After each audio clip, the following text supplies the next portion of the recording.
और भारत के विभाजन के लिए जिम्मेदार व्यक्ति के नाम पर विश्वविद्यालय बनाने वाले व्यक्ति को इस प्रदेश के मुख्यमंत्री योगी जी को सही इतिहासी जानकारी नहीं है। पहली जौहर यूनिवर्सिटी पर ईडी की छापेमारी के बाद सवाल अब लड़ाई लड़ेगा कौन। आजम खान द्वारा बनाई गई जौहर यूनिवर्सिटी एक बार फिर सुर्खियों में है। इस बार मामला और भी गंभीर नजर आ रहा है। यूनिवर्सिटी और ट्रस्ट से जुड़े करीब 10 ठिकानों पर ईडी ने छापेमारी की। रामपुर में सुबह करीब 10 बजे ईडी की 6 गाड़ियों में सवार 15 अफसरों की टीम जौहर यूनिवर्सिटी के अंदर दाखिल हुई। सुरक्षा को लेकर यूनिवर्सिटी के बाहर 100 से ज्यादा पुलिसकर्मी तैनात किए गए। इस यूनिवर्सिटी को लेकर उत्तर प्रदेश के मुख्यमंत्री योगी आदित्यनाथ अपनी कुंठा जग जाहिर पहले ही कर चुके हैं। देश की आजादी के खिलाफ और भारत के विभाजन के लिए जिम्मेदार व्यक्ति के नाम पर विश्वविद्यालय बनाने वाले व्यक्ति को समाजवादी पार्टी आज पैरोकार बनती है कि हम आएंगे तो उसको गृह मंत्री बनाएंगे। लेकिन इस छापेमारी के साथ एक सवाल फिर खड़ा हो गया है। क्या इस बार भी जौहर यूनिवर्सिटी की लड़ाई छात्र ही लड़ेंगे?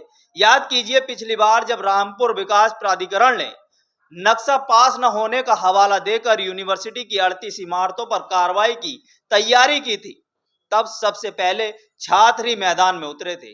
छात्रों ने धरना दिया, आंदोलन किया और अपने दम पर अपनी यूनिवर्सिटी के लिए आवाज बुलंद की थी। बाद में मुरादाबाद कमिश्नर ने 38 इमारतों को गिराने की कार्रवाई पर अंतरिम रोक लगा दी थी।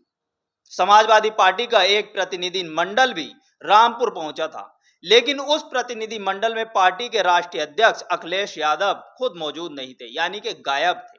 अब सवाल सीधा है, क्या इस बार भी अखिलेश यादव दूर रहेंगे या फिर समाजवादी पार्टी इस मुद्दे को लेकर खुलकर मैदान में उतरेगी?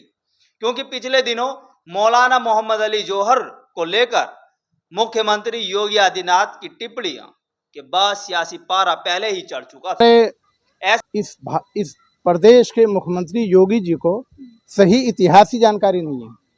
पहली बात तो मौलाना मोहम्मद अली जौहर, जिनके नाम से जौहर यूनिवर्सिटी मंसूब की जाती है, तो वो एक इतने बड़े क्रांतिकारी रहे जंग आज़ादी के आंदोलन के कि उन्होंने राइटर भी रहे, वो कवि भी रहे, वो उन्होंने बहुत बड़े बड़े लेख लिखे इस आज़ादी के लिए। देश की आजादी के खिलाफ और भारत के विभाजन के लिए जिम्मेदार व्यक्ति के नाम पर विश्वविद्यालय बनाने वाले व्यक्ति को समाजवादी पार्टी आज पैरोकार बनती है कि हम आएंगे तो उसको गृह मंत्री बनाएंगे। 1931 में उनका इंतकाल हो गया और हिंदुस्तान के बंटवारे की और उसकी जो बात हुई है 1947 के बाद हुई है, तो बंटवारे की विभाजन की तो कोई बात 15 साल के बाद मौलाना जौहर अली साहब के इंतकाल के बाद ये काम शुरू हुआ है, ये मामला प्रस्ताव सामने आया है।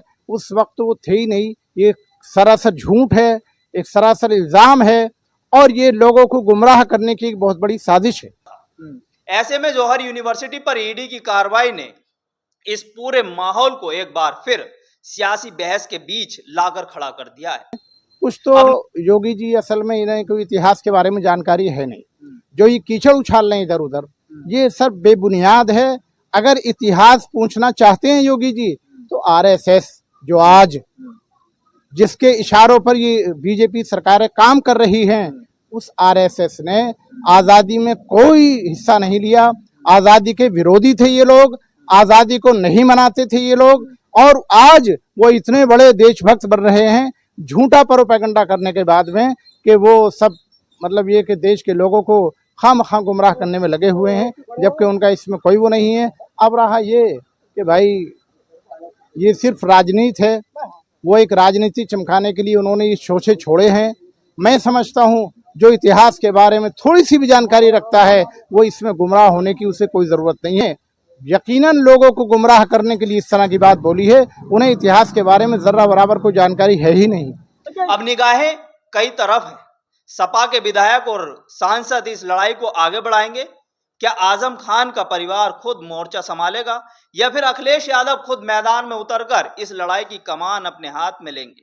क्योंकि सवाल सिर्फ एक यूनिवर्सिटी का नहीं है, सवाल ये भी है कि जब किसी संस्था पर कार्रवाई होती है तो उसके छात्रों और उससे जुड़े लोगों की आवाज कौन उठाएगा? और सबसे बड़ा सवाल, जिस लड़ाई में पिछली बार छात्र सड़क पर थे, क्या इस बार समाजवादी पार्टी भी उनके साथ सड़क पर उतरेगी? सियासत में क्या भूचाल मचा हुआ है और क्या सियासत में भूचाल मच सकता है? इन सारे सवालों के जवाब आप खुद खोजिए और ढूंढिए कि आखिर ये लड़ाई कहां जाकर रुकेगी। अगर आपको ये वीडियो पसंद आया हो तो लाइक कीजिए, कमेंट कीजिए और शेयर करना बिल्कुल मत भूलिए। अगर आपने ये चैनल सब्सक्राइब नहीं किया है तो चैनल को सब्सक्राइब भी कर लीजिए।